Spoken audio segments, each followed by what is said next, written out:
আসসালামু আলাইকুম। আশা করি সবাই ভালো আছেন আর আমিও ভালো আছি। এই যে এখানে মুরগির মাংস ব্লেন্ডার করে নিছি, একদম এই যে পেঁয়াজ আদা রসুন যেমন ব্লেন্ডার করে ওরকম করে নিছি। আর এখানে আমি দিয়ে দিব এই যে এই পেঁয়াজটা যে ব্লেন্ডার করে নিছি, তা একদম গুঁড়ো গুঁড়ো হয়ে যায়। এই যে এখানে দিয়ে দেবো যে কাঁচামরিচ দিয়ে দিলাম, ধনিয়া পাতা, এই যে সামান্য একটু লেবুর রস,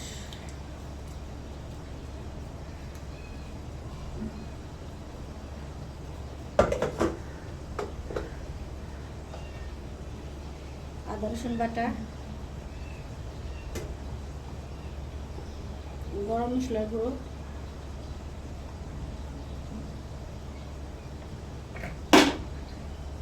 জিরার গুঁড়ো,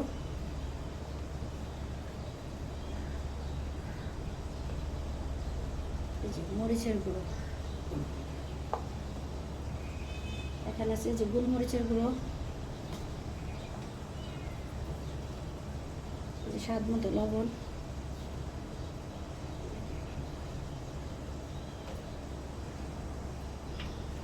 কালকে একটু সস দিয়ে দিব,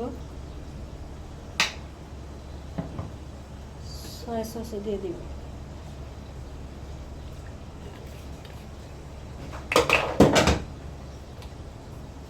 এই যে একটু টেস্টিং সল্ট দিয়ে দিব।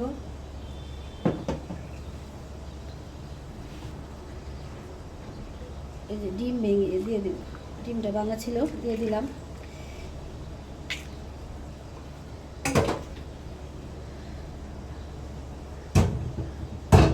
দিয়ে যে সবগুলো এরকম করে মাখাই নেব।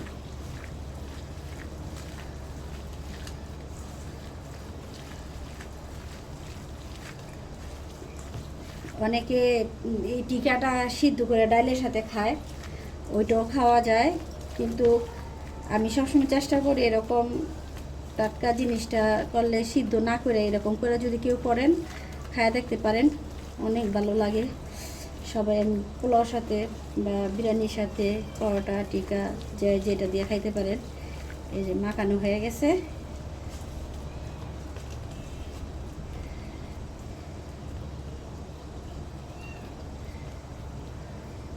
দেখেন, এই তো দেখেন এই যে তেলটা গরম হয়ে গেছে। আর এখানে যে মুরগির মাংস ব্লেন্ডার করে রাখছিলাম মশলা দিয়ে মাখাইয়া, এই যে টিকা বানাবো। বিসমিল্লাহ।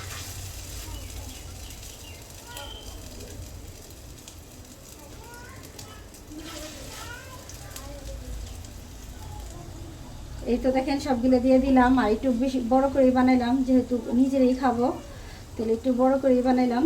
আর এখানে শুধু একটা ডিম আর মুরগির মাংস আর পেঁয়াজ, মরিচ, ধনিয়া পাতার মশলা। এখানে কোনো কর্নফ্লাওয়ার বা বেসন বা আটা ময়দা কিছুই দেয়নি, শুধু ডালও দেয়নি, শুধু কাঁচা মুরগির মাংসটা ব্লেন্ডার করে।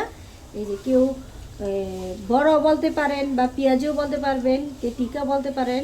আমি মুরগির মাংসের টিকাই বলি এটারে। টিকাটা অন্যরকমও বানানো যায়। এই যে এখন উল্টাই দিব। মাশাআল্লাহ, কালারটা খুব সুন্দর হয়েছে।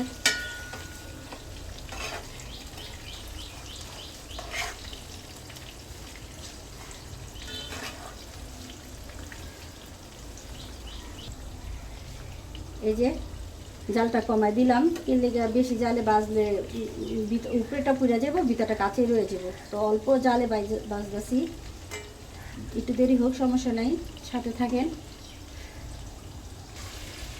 এই তো আমার টিকাগুলো হয়ে গেছে। এখন চুলাটা বন্ধ করে দিব আর আস্তে আস্তে নামায় ফেলাইব। দেখেন কেমন হয়েছে, অবশ্যই সবাই। এই তো দেখেন নামানো শেষ। মুরগির মাংস টিকাগুলো কেমন হয়েছে অবশ্যই সবাই কমেন্টে জানাবেন। আল্লাহ হাফেজ।